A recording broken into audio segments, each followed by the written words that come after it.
Shalom. Ini saya dapat tema. Sebentar, kepeannya ketinggalan di belakang.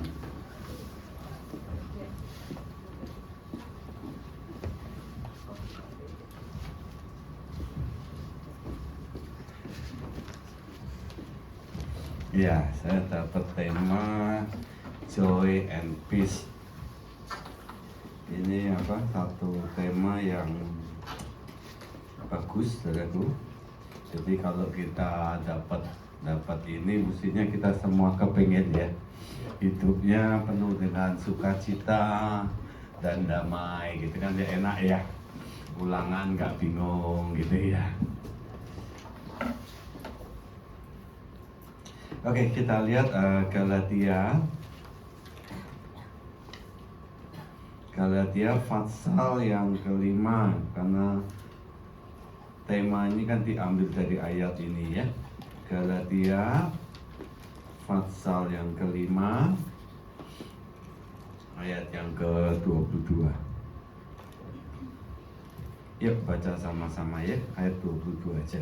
23. Tetapi buah roh ialah kasih, sukacita, damai sejahtera, kesabaran, kemurahan, kebaikan, kesetiaan. Nah, yang kita akan renungkan pada sore ini yang nomor 2 dan nomor 3.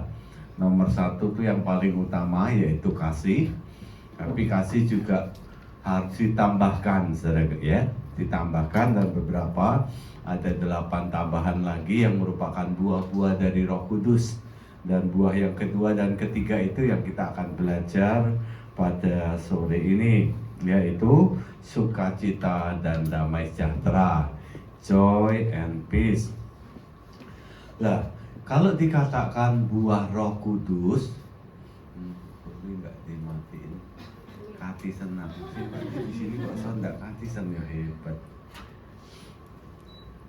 Oke, thank you. Kalau dikatakan buah Roh Kudus, buah, maka kita tahu buah adalah sebuah benda yang muncul, yang keluar lewat sebuah proses.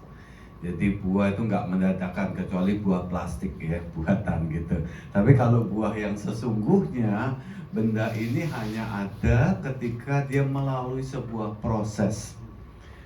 Nggak mulai ditanam dan sebagainya. Nanti kita akan lihat beberapa proses yang harus dilakukan yang membuat dia akhirnya pohon tersebut bisa mengeluarkan buah. Demikian juga dengan Roh Kudus. Kalau dikatakan buah Roh Kudus, maka sebetulnya semua 9 buah-buah Roh Kudus ini harus muncul atau bisa muncul dalam hidup kita kalau ada proses-proses yang kita lakukan, yang kita lalui, gitu ya. Buah suatu pohon itu kalau dia mau jadi buah itu butuh pertama waktu. Tentunya nggak bisa saat-saat ya. Mama saya paling suka sekali serikaya. Nah, tetangga saya itu punya pohon serikaya luar biasa banget. Ngewoh terus, dan wohnya api-api, gede-gede dan manis serikayanya.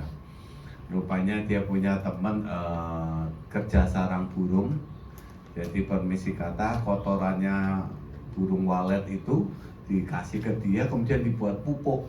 Dan rupanya itu dahsyat sekali. Jadi ada di lingkungan rumah saya itu ada beberapa pohon serikaya.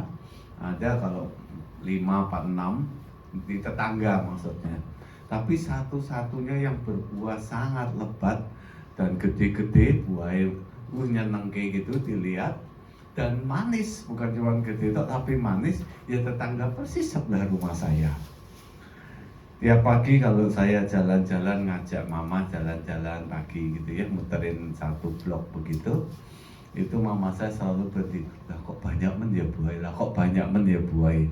Lah tonggo saya tuh setiap pagi nongkrong di depan, jadi dengar mama saya ngomong, jadi setiap ngomong panen mesti mama saya dapat bagiannya. Tapi butuh waktu, nggak bisa langsung ada. Kemudian satu saat, karena mama saya sering dapat dan sering ngomong enak srikayanya, sopir saya itu akhirnya waktu dapetin biji, kan srikaya ada bijinya ya. Tahu nggak srikaya? Siapa yang nggak tahu? Nah, syukurlah tahu semuanya. Nah, biji srikayanya diambil sama sopir saya, ditanam di depan pekarangan rumah saya. Ada satu kotak, yang lainnya di keramik, dia dikasih satu kotak, ada tanahnya gitu. Kemudian ditanam di situ. Dan sekarang mulai bertumbuh. Dan sudah kira-kira 2 bulan atau 3 bulan kali, tapi belum keluar buahnya. Sampai ngomong sama tetangga, pengen ngomong ke tetangga, nanti kalau ada ya saat burung walet, aku minta ya supaya bisa juga aku taruh gitu ya, supaya juga bisa ngomong.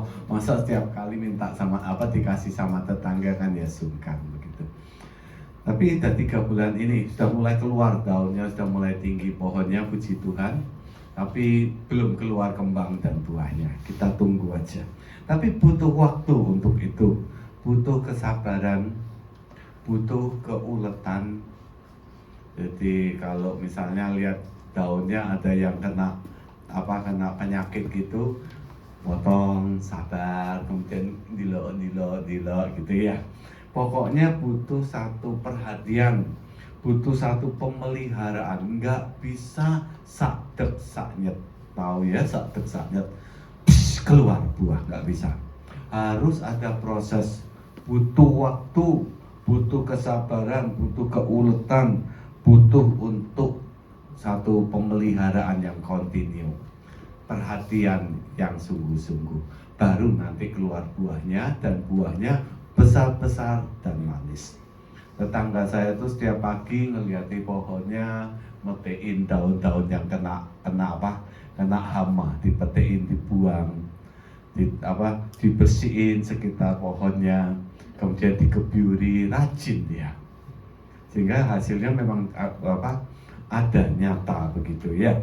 Jadi kalau kita mau satu sukacita yang merupakan buah Roh Kudus, bukan sukacita menang main game ya. Saya pergi beberapa waktu lalu sama Yung sama Nat ke satu tempat dan main game ya. Mereka main game. Saya enggak mudeng karena gamenya anak sekarang udahlah, saya enggak bikin kepala pusing. Awas lari, ayo ngumpet, tembak, gebuk gitu ya. Gamenya game wukong gitu ya, kerasakti gitu ya. Jadi ada gamenya, mainnya TV-nya besar lagi, wah seru begitu ya. Awas minggir mundur gitu. Yang main Jos anaknya mereka, ayo awas tuh gitu ya. Ayo sekarang petung gitu. Dan kalau kepentung kemudian menang begitu, rasanya happy nih, ndak karuan begitu ya. Saya ngeliat dia ndak muteng tangannya cepet ndak karuan, pokoknya gitu. Pokoknya makhluk yang mau dipentung sama wukong itu kalah, wah seneng ira karuan begitu ya. Itu kalau saya lihat bapaknya Jos gitu menang itu, wah wajahnya seneng ira karuan begitu ya. Tapi sukacita yang di dalam Galatia pasal yang kelima ini, satu sukacita yang merupakan buah Roh Kudus, ini adalah satu sukacita yang beda. Jenis sukacita ini yang harus kita cari, yang nggak salah seneng gitu ya, nggak salah ya, main game menang gitu nggak salah. Tapi ada satu sukacita yang jauh lebih luar biasa, yaitu sukacita yang merupakan buah Roh Kudus. Dan sekali lagi untuk itu perlu satu proses. Kita harus siap. Siapa yang mau hidupnya dipenuhi dengan sukacita Roh Kudus? Nah, sore ini kita akan belajar bagaimana supaya hidup kita bisa makin hari makin penuh, buahnya mulai muncul, bunganya mulai menjadi buah yang kecil, makin lama makin besar, dan manis, dan kita bisa nikmati hasilnya. Butuh satu proses. Nah, prosesnya apa? Prosesnya itu bagaimana? Mari kita lihat Mazmur, kitab Mazmur pasal yang ke-16. Kita baca ayat ini, Mazmur 16 ayat yang ke-11. Coba kalian yang baca ya, yang kompak ya anak-anaknya ya. 2, 3. Engkau memberitahukan kepadaku jalan dari Tuhan, di hadapanmu ada sukacita berlimpah-limpah, di tangan kananmu ada nikmat senantiasa. Ya, karena kalian ini kan anak-anak muda, jadi Om Syu suggest, saya suggest ke kalian. Kan di handphone kalian kan ada Alkitab ya. Versi Alkitabnya ada yang pakai The Bible enggak? Yang gambarnya coklat itu loh. Ya, pakai ya. Siapa yang pakai itu? Oke. Nah, itu bagus sekali. Karena di aplikasi Bible itu ada terjemahannya macam-macam. Ada Amplified, ada The Message, ada Living Bible, banyak. Nah, kalian saya rasa bisa mengerti lah ya, paling enggak bahasa Inggrisnya enggak sulit. Nah, saya suggest supaya kalian pakai aplikasi itu. Jadi kalau kalian baca, kalian bisa bandingkan, itu bisa dibagi dua, kok bisa di split juga. Jadi satu bahasa Indonesia, satu versi lain yang kalian mau pilih, mau Amplified, yang saya paling suka Living Bible, Amplified sama The Message. Itu bagus banget, ya. Nah, di dalam versi dari Amplified, kata-kata di hadapanmu ada sukacita berlimpah-limpah, pakai kalimat in your presence is fullness of joy. Di dalam hadiratmu ada satu sukacita yang penuh, sukacita yang besar, sukacita yang sempurna. Itu ada in your presence. Di dalam hadiratmu, di hadapanmu, terjemahan dari LAE. Pengen supaya buah Roh Kudus itu muncul di dalam kehidupan kita, yaitu satu sukacita yang membuat kita akan jadi lebih mengasihi Tuhan. Sukacita yang kadang disertai dengan air mata. Loh, sukacita kok ada air mata? Iya.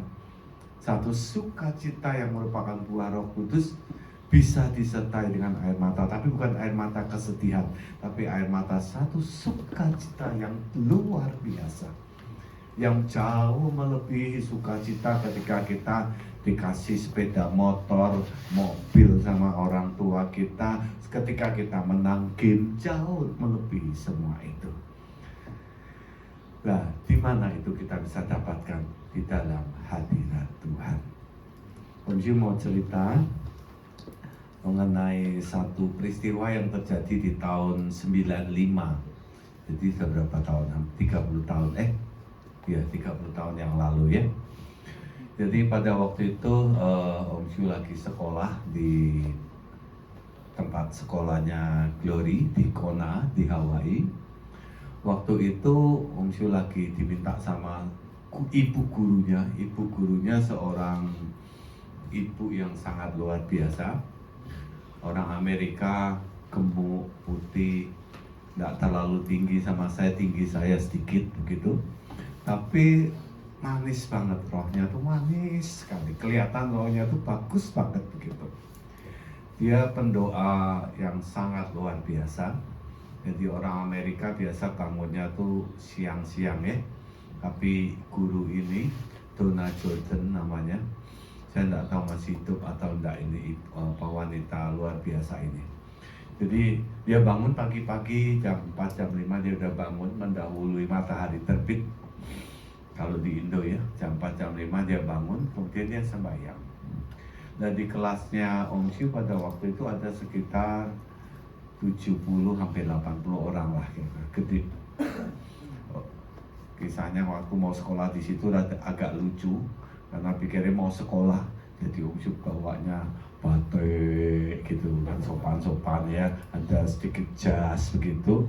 Sampai di sana ketemunya orang Amerika, sekolah pakai celana pendek, pakai t-shirt, sikilnya bukan muni meja begitu, saudara. Shock gitu ya. Tapi oke lah. Karena macam-macam, ada orang Jerman, ada orang Amerika, ada orang Afrika Selatan, ada orang Korea, ada orang China, ada orang Indonesia tentunya. Nah, Ibu Donna Jordan ini satu hari ketika dia mau ngajar, Dia lagi tiap pagi dia bangun, dia doakan murid-muridnya, dia doakan, dia punya list, dia doakan muridnya, didoain. Nah kemudian dia masuk satu hari ke kelas, dia bilang, murid-murid, besok pagi, sessionnya itu pagi, kemudian session kedua jam 10-an lah kurang lebih, kemudian session ketiga habis lunch, kemudian selesai. Nah kemudian waktu dia masuk itu dia bilang gini, murid-murid besok pagi, waktu saya berdoa buat kelas kita, besok pagi Tuhan mau bicara sendiri sama kalian. Tuhan bilang sama saya, Tuhan mau bicara secara pribadi sama masing-masing kalian. Jadi besok pagi kita session pertama, kita nggak akan kumpul di kelas ini. Kalian carilah tempat, karena university ini besar ya. Kalian carilah tempat masing-masing, suami istri sementara pisah, cari tempat sendiri-sendiri. Pokoknya sembahyang, karena Tuhan akan bicara sama kalian secara pribadi. Besok harinya kita nggak masuk ke dalam kelas, kita mencar dewe-dewe begitu. Saya ngambil ruangan kamar saya. Kamar saya itu kebetulan enak banget, jadi jendelanya ngadep ke main hallnya university itu, di mana di sana ada bendera bangsa-bangsa begitu ya, bundar begitu, ditancepin bendera bangsa-bangsa yang pernah sekolah di university itu, Youth with the Mission itu. Nah saya duduk ngadep jendela ngelihat itu main hall, kemudian saya mulai sembahyang. Tuhan sekarang berbicaralah, karena gitu kan, Bu Dona Jordan ngomong Tuhan mau bicara. Jadi disuruh siapin ballpoint, siapin kertas, Tuhan akan bicara. Saya duduk di meja ngadep jendela ngelihat bendera, kemudian saya sembahyang. Tuhan bicaralah, dan Tuhan bicara. Mendadak rasanya di kamar itu ada satu hadirat Tuhan yang sangat kuat banget. Tuhan, Roh Kudus ada dalam diri kita, ya. Kita punya Tuhan, kita punya Roh Kudus, Dia nggak pernah tinggalin kita. Tapi pada waktu itu ada satu hadirat yang kuat sekali. Saya mendadak diam, sadar, waduh, bukan waduh ding. Saya siapin pulpen, mau nulis tapi belum sempat nulis. Ada satu suara, entah audible, entah dalam hati saya nggak tahu. Tapi ada satu suara yang berkata, satu kalimat yang sederhana, I love you, my son. That's all. Tapi begitu saya dengar kata-kata itu, kalimat itu, perkataan itu, langsung geblak saya. Belak. Ada satu sukacita yang nggak terkatakan. Bukan sekedar baca Alkitab dan tahu, saya kan banyak khotbah, banyak baca firman, jadi tahu bahwa Tuhan mengasihi saya. Cuman pada waktu itu, momen 30 tahun yang lalu itu kurang lebih, saya nggak bisa lupa ketika dengar suara I love you, my son. Saya langsung geblak, suwenengnya nggak karuan, tapi nangis terus. Nangis saya gerung-gerung di lantai itu. Cukup lama, mungkin 30-40 menit saya ngerasain satu sukacita yang tidak terkatakan, satu hadirat Tuhan yang nggak bisa di-describe by words, nggak bisa, udah pokoknya dahsyat banget begitu. Setelah agak reda emosi saya selesai dengan masih nangis gitu ya, udah mulai reda nangisnya, saya duduk lagi. Karena waktu itu saya langsung geblak, jatuh di lantai. Dan saya nangis luar biasa, saya ngerasain betapa saya dihargai sama Tuhan. Betapa apapun kondisi keadaan saya itu dikasihi oleh Dia.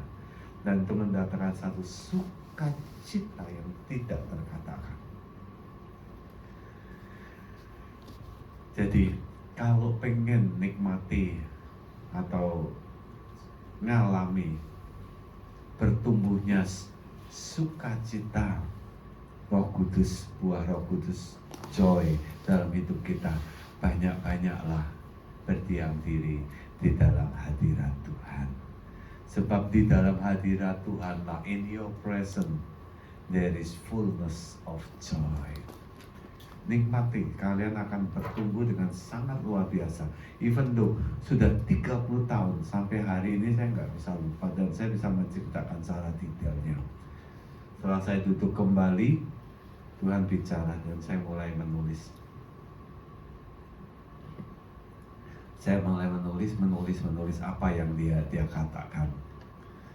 Dia berkata, aku akan membawa engkau ke negara-negara yang kau lihat benderanya. Pada waktu itu kalian mungkin perlu tahu sedikit bahwa waktu itu Om Shu lagi ngalami kebangkrutan di tahun 93. Jadi semua pekerjaannya Om Shu gagal, habis total, kerja truknya tabrakan, nyemplung jurang, ganti yang ngasih muatan, kerja pakan udang. Pakan udang ada satu grup besar di Indonesia, konglomerat, yang tambaknya 20 hektar, Om Shu satu tangan, suppliernya mendadak mau panen, wayai pikirin mulai dibayar, dapat cuan, dijarah sama penduduk setempat, dan Om Shu nggak dibayar.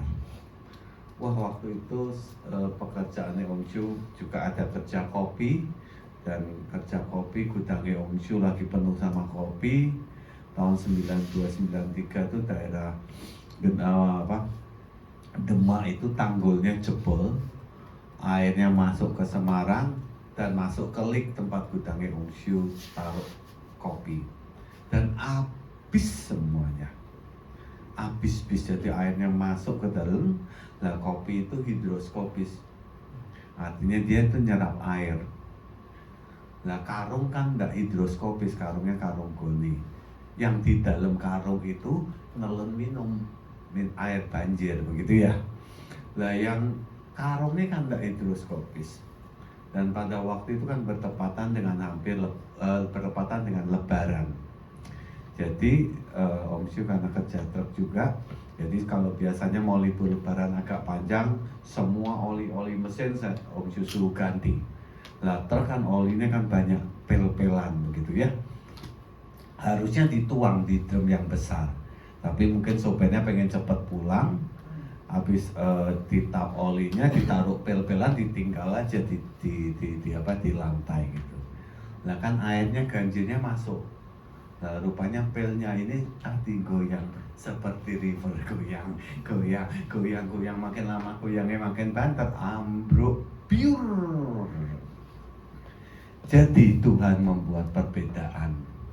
Di tetangganya Om Shu airnya coklat karena air banjir, cuman di tempatnya Om Shu airnya hitam karena campur oli bekas.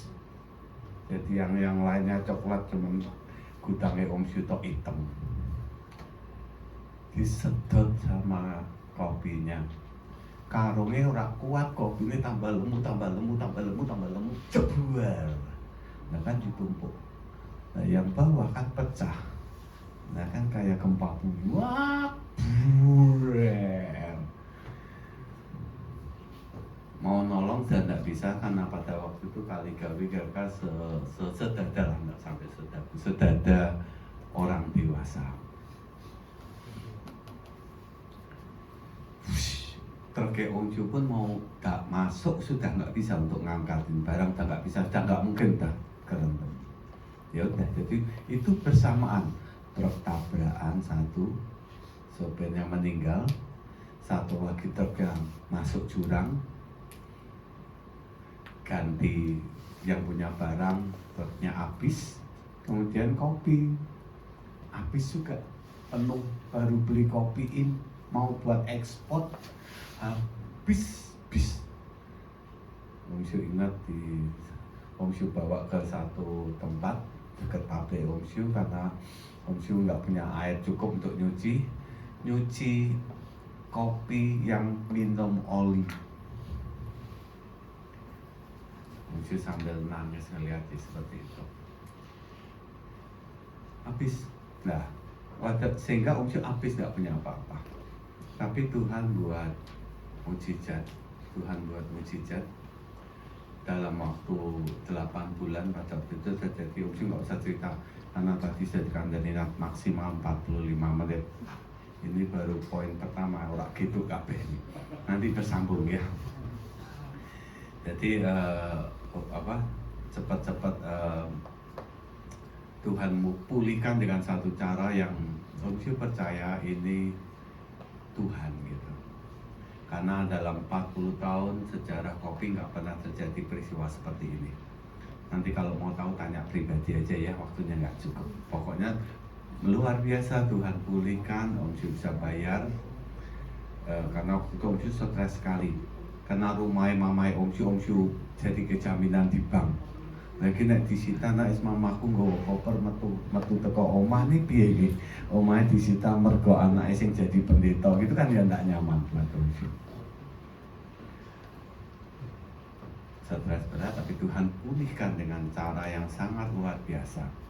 Singkat cerita, Om Syu pulih, Om Syu kopang semua jaminan-jaminan tak minta balik, tak lunasi, selesai Om Syu ke Hawaii itu. Tapi jadi kalian perlu ngerti bahwa Om Syu bisa ke Hawaii itu karena dipulihkan Tuhan. Nah sebelumnya Om Syu nggak punya duit sama sekali.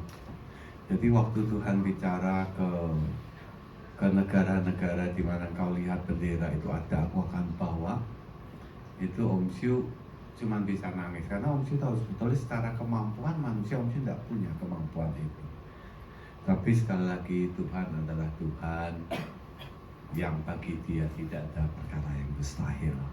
Dan bagi orang-orang yang percaya kepadanya. Dan Om Syu melihat setelah tahun-tahun itu bagaimana Tuhan bawa Om Syu pergi ke negara-negara yang benderanya ada di situ. Ke Eropa, ke Soviet, ke Ukraina, ke Korea, ke Jepang. Om Syu melihat bagaimana Tuhan bawa dengan cara-cara yang Om Syu kalau Om Syu berpikir Om Syu nggak bisa dapatkan bagaimana caranya. Tapi dia Tuhan yang luar biasa. Dan sekali lagi, ayo masuk dalam hadirat Tuhan. Dan kalian akan nikmati sukacita dan kalian akan lihat Tuhan bagaimana Tuhan berbicara dan Tuhan memberikan hal-hal yang luar biasa sama kita dan akan menggenapinya.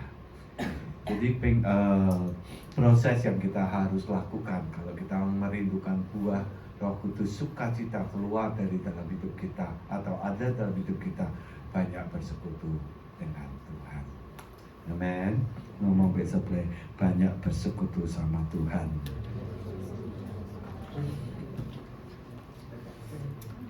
Nepis nggak keburu nggak apa-apa ya, nanti suruh orang lain ya.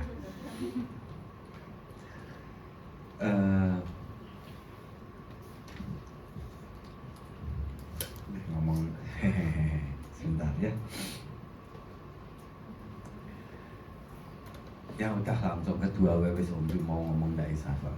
Oke, yang kedua, kalau pengen buah Roh Kudus sukacita muncul dalam hidup kita, yang pertama banyak bersekutu dengan firman Tuhan.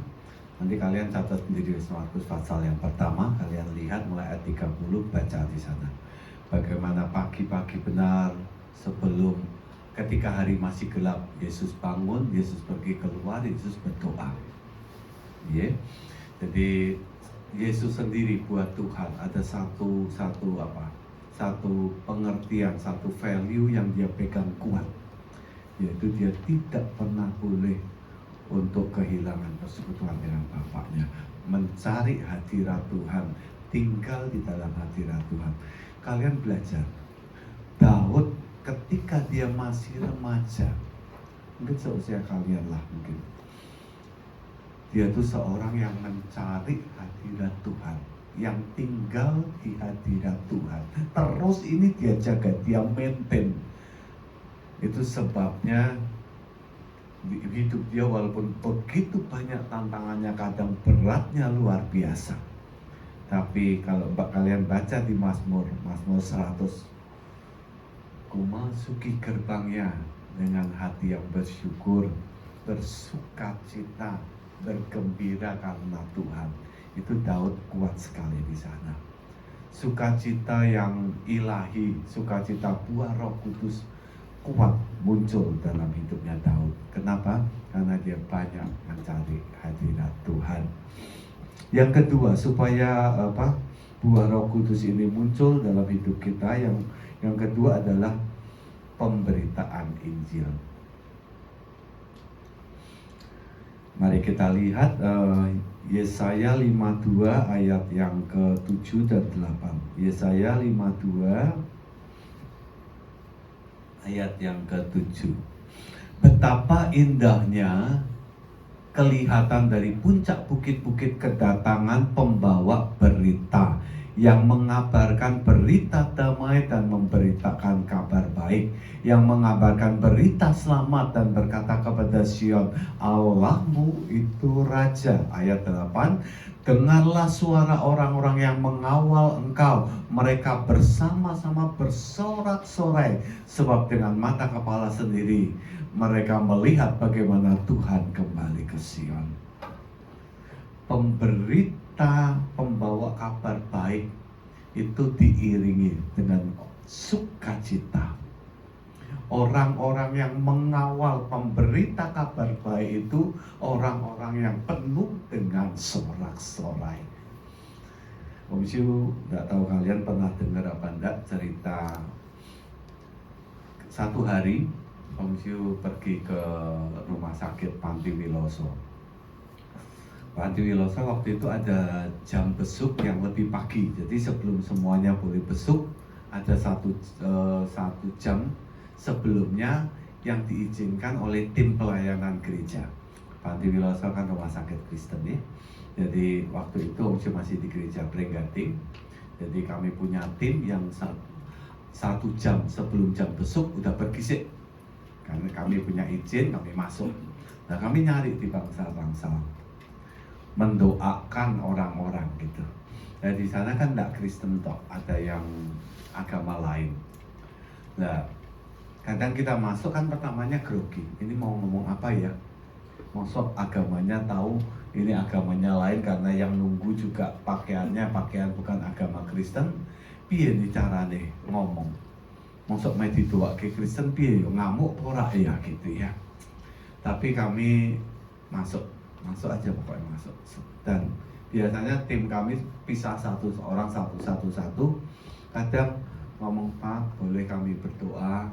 Ya Bapak jawab, enggak usah ya, saya sudah punya agama lain, saya punya keyakinan lain. Oh iya Pak, puji Tuhan cepat sembuh ya, jalan. Yang ngalami kayak gitu, ada yang mau berdoa ditolak, itu biasa. Tapi itu bagus sebetulnya. Itu proses supaya ketika kita berani, nanti kita akan lihat mujizat Tuhan, dan ketika kita melihat mujizat itu ada satu sukacita yang tidak terkatakan. Satu hari Om Syu masuk ke satu ruangan. Nah, Om Syu lihat satu bapak-bapak ini ditunggu sama anaknya laki-laki yang kelihatan sekali masih remaja lah, mungkin 13-14 perkiraan umurnya. Dan lihat dari penampilan mereka, kemudian Om Syu tanya, mereka dari Jepara sana, Jepara masuk ke desanya lagi. Nah, Om Syu ngerti kira-kira ini orang yang ya perlu lah di dalam hati ini, karena waktu itu Om Syu berdoa, Tuhan beri aku keberanian urapan untuk bisa memberitakan Injil. Waktu Om Syu masuk, Om Syu tanya pakai bahasa Indonesia, Pak, Dik, bolehkah saya berdoa buat Bapak yang sakit?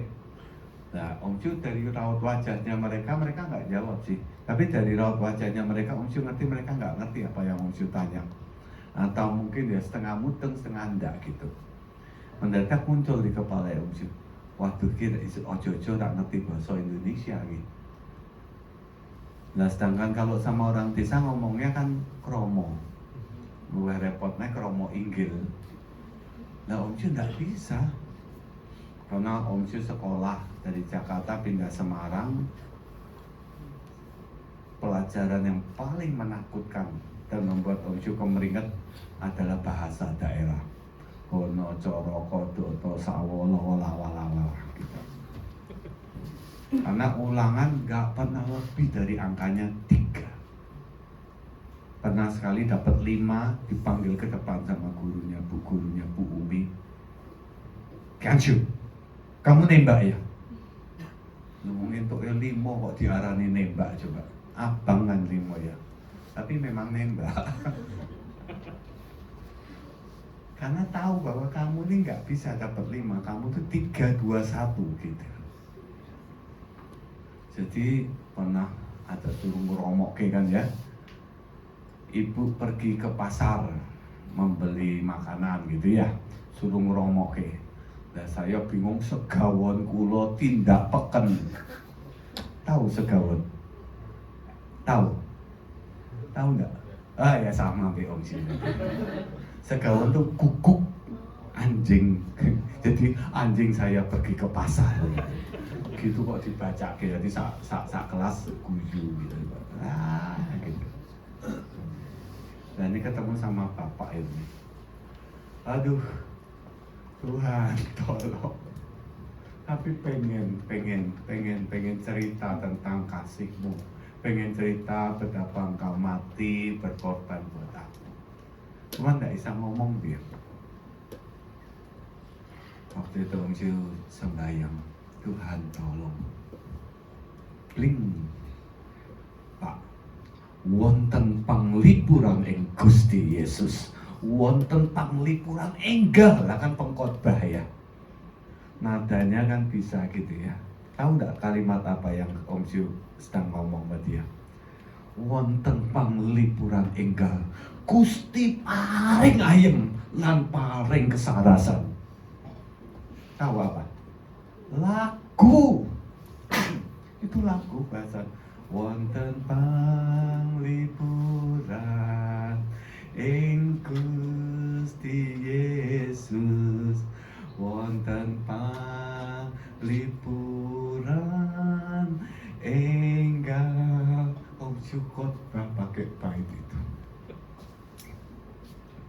Dan Om Syukot ngelihat matanya bapak ini, anak ini ketok mutem. Aduh, tak kandani. Satu sukacita yang tidak terkatakan meluap di sini. Om Syukota ya kan pakai nadanya ya enggak kayak nyanyi gitu ya, kayak orang kota. Pak, wonten panglipuran ing Gusti Yesus, wonten panglipuran enggal. Lah kan ada artinya kan, tahu kan nyanyi lagu. Ada penghiburan dalam Yesus, satu penghiburan yang sejati. Syukur banget. Tak tinggal. Tadi saya ngelihat mutem. Firman yang keluar tidak akan pernah kembali dengan sia-sia. Dia akan mengerjakan apa yang firman perintahkan. Wah, sukacitanya luar biasa. Sukacitanya luar biasa. Mau masih ada 5 menit tok ya. Joy aja ya, sukacita aja. Satu hari kesempatan Om Siu pulang gereja,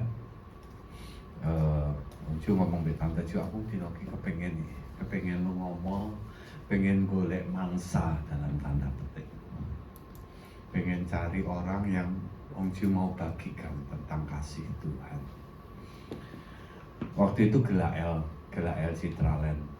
Jadi Om Siu kesana, Om Siu bilang, kamu karena Tante Siu pada waktu itu masih banyak urusan sama sekolah minggu, jadi Om Siu tidak nunggu, Om Siu pulang dulu ke Gelael. Om Siu cuma minta list mau beli apa we, sabun, shampoo, odol, sikat gigi apa we, tisu, kasih saya listnya. Tak bawa listnya.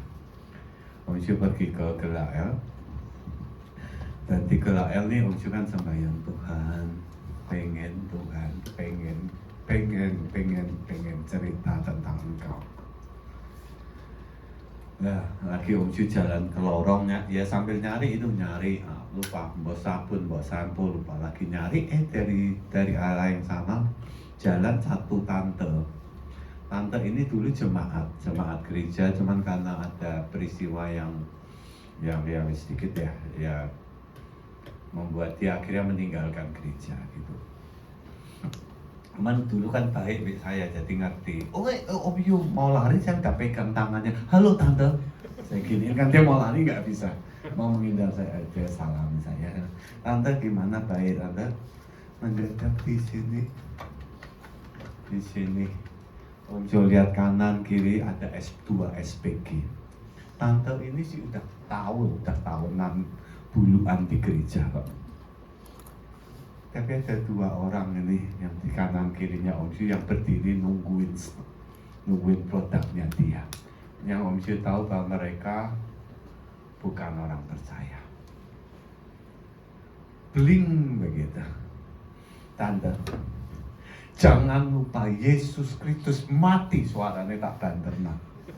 Tapi sakjane nggak ngomong baik tante nih. Memang ada 2 orang di kanan kiri. Tante, Yesus mati buat kita. Yesus mengasihi kita. Segala dosa-dosa kita dia tanggung. Kita memang jahat ya, pokoknya kayak khotbah, saudaraku. Khotbah kan nggak salah kayak ngomong baik tante nih.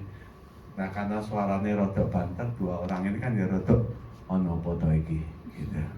Tapi kan dia tidak bisa pergi, wong dia lagi jaga standnya dia Pak. Jadi Om Yu percaya sama Yesus tante. Tante akan selamat. Tante ini bingung. Loh ya aku ngerti mungkin di pikirannya dia begitu.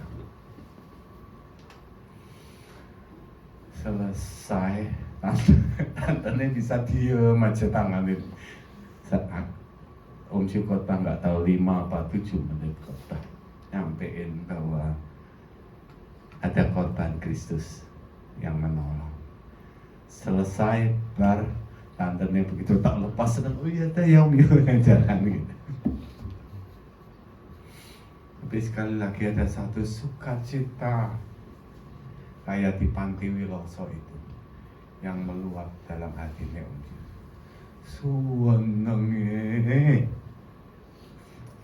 Suwenenge bertobat ora mbok aku gak iso ngomong bertobat ke orang, tapi aku bisa memberitakan Injil. Pertobatan kan urusannya Roh Kudus, kita nggak bisa, tapi kita punya tugas memberitakan Injil. Kenal Om Lukas Mulyanto? Siapa yang tahu Om Lukas Mulyanto? Om Lukas ini penginjil yang luar biasa. Hatinya tuh penginjilannya kuat sekali. Satu saat Om Yu bareng media pergi di Victoria Park, Hong Kong. Waktu itu kami tinggal beberapa bulan di Hong Kong untuk menginjili TKW Indonesia yang ada di sana. Kasihan, rusak banget. Kapan-kapan berangkat sana ke Victoria Park. Siapin hati, injili. Om Yu, Om Mul, sama ada kebetulan pas karena Om Yu sewa apartemen di sana selama 6 bulan kurang lebih. Kemudian ada datang pendeta dari Korea. Teman karena dia ngomong Korea kita kan tidak mudeng. Jadi dia ngomong bahasa Inggris, kita disuruh nerjemahin ke TKW ini. Nah yang bagian nerjemahkan kok ya tiboy Pak Mul. Jadi Pak Mul sing suruh nerjemahin kan tahu Inggrisnya Pak Mul ya toh. Pak Mul ini mau bahasa Inggris, bahasa Kromo, bahasa Indonesia, bahasa Mandarin, bahasa Roh Likai semuanya. Orang Korea ini ngomong bahasa Inggris. Pertama bisa, lama-lama pusing. Orang Korea yang ngomong bahasa Inggris kan juga tetap celat-celat begitu. Akhirnya Omul cerita, kan kita bisa. Omul yang cerita, wes aku mumet sih, wes dia ngomong apa aku ngomong apa, dia ngomong apa aku ngomong apa. Jadi Pak Mul khotbah sendiri, itu orang Korea ini ngomong, nggak ngerti ngomongnya apa, pokoknya kok Pak Mul khotbah sendiri, injil di situ. Tapi Omul cerita ambil saya tuh senengir karuan. Terakhir minta waktu 5 menit.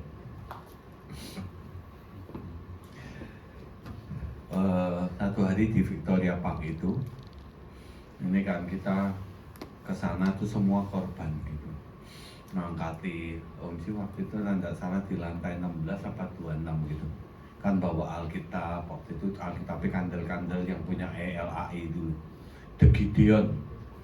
Kandel-kandel mbah pirang dus itu 6 atau 7 dus. Kemudian ada traktat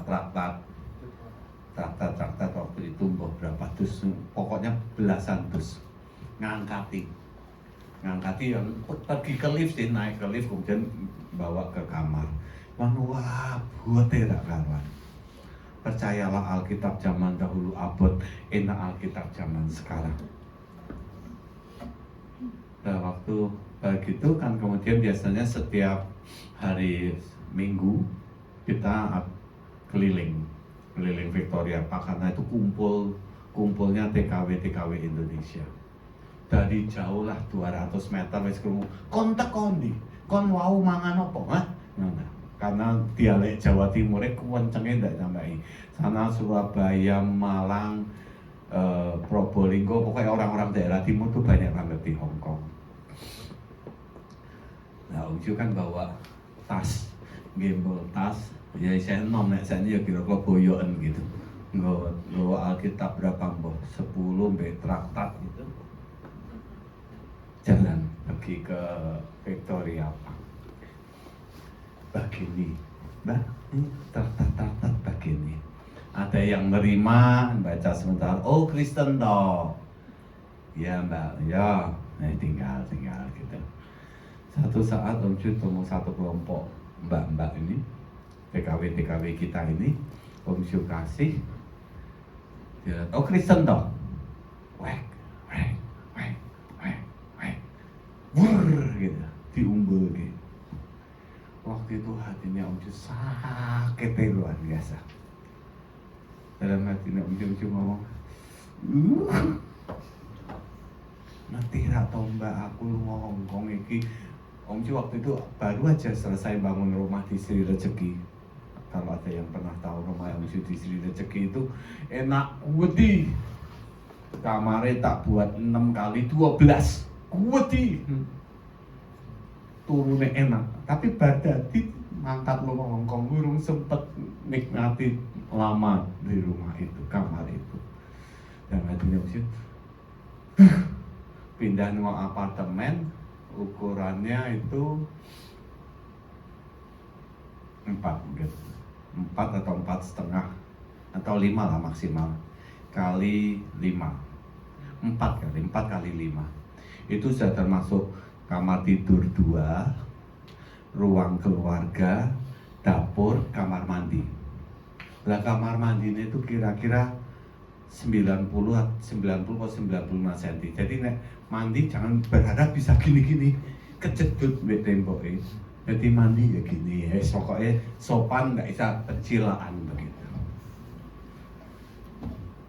Hatinya Om Ju itu sakit banget. Om Ju ngomong, Mbak ngerti tak, Mbak aku rene iki ninggal ke kamarku sing enak banget supaya aku beritain keselamatan mbek kamu. Mbok yo nek kowe ndak mau ya wis, jangan mbok sobek diumbul di depan Om Ju. Itu sakit banget. Iki Alkitabe abot lho, Mbak. Traktat iki abot. Waktu itu lagi Om Ju lagi jengkel mbek mbake. Tuhan bicara. Layak ya kamu untuk jengkel. Nangis Om Ju, ngerti ya kalau Tuhan ngomong gitu. Layak ya, kamu merasa ditolak itu kamu marah boleh ya. Boleh ya, kamu kalau ditolak orang kemudian kamu marah, jengkel, keluarin alasan 1001 alasan, pokoknya kamu berhak untuk marah gitu. Boleh ya, layak ya, punya hak untuk itu ya. Kemudian nangis. Tuhan ngomong, aku dari surga turun ke bumi, datang kepada ciptaannya, tapi ciptaannya menolak akan dia. Ngeludahi dia, salibkan dia. Dia nggak pernah marah. Dia cuma berkata, Bapa ampunilah mereka, karena mereka tidak tahu apa yang mereka perbuat. waktu itu gelap Om Syu, langsung hancur. Nangis Om Syu bertobat. Dari itu Om Syu mendadak ada satu sukacita yang luar biasa habis bertobat, habis nangis karena merasa layak untuk marah karena ditolak, merasa tersinggung, merasa punya hak untuk tersinggung. Tuhan bicara gitu, Om Syu bertobat. Hari itu Om Syu bawa traktatit luwes semangat. Ayo Mbak, soe endak. Ayo umbul no Mbak.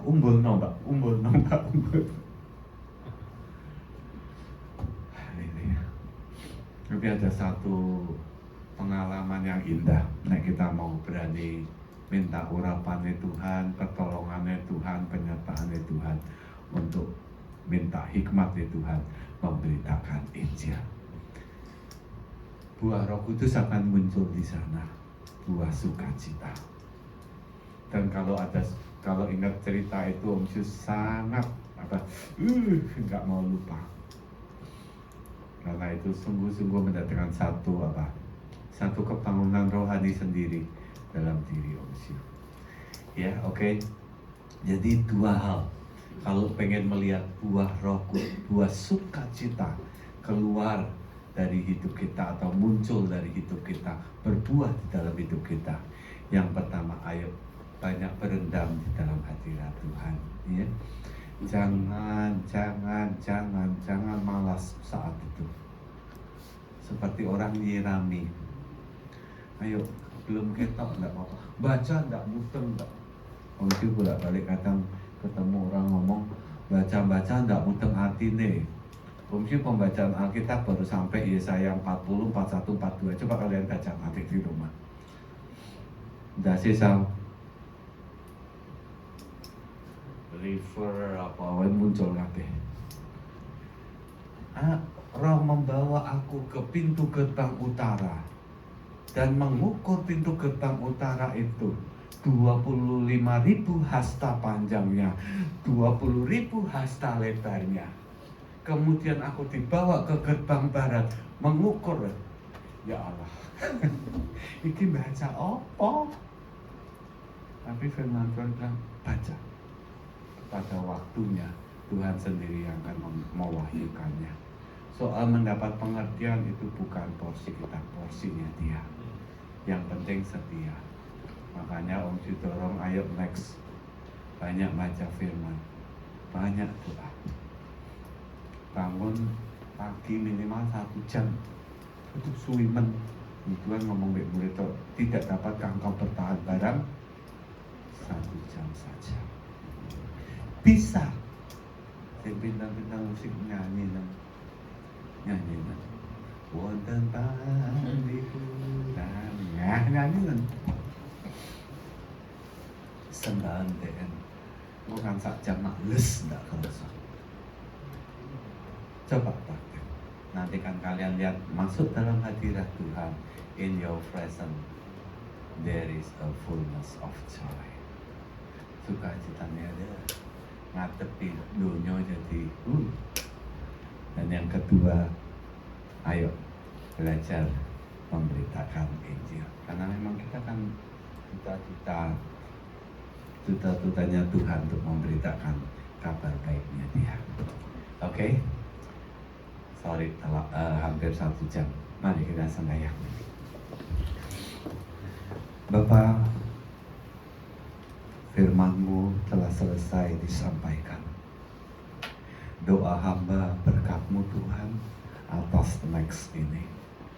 Taruhkah hati-Mu dalam hati mereka. Taruh kerinduan akan Engkau dalam hati mereka. Sehingga biar keluar karunia-karunia buah-buah Roh Kudus, buah sukacita boleh banyak dalam hidup mereka.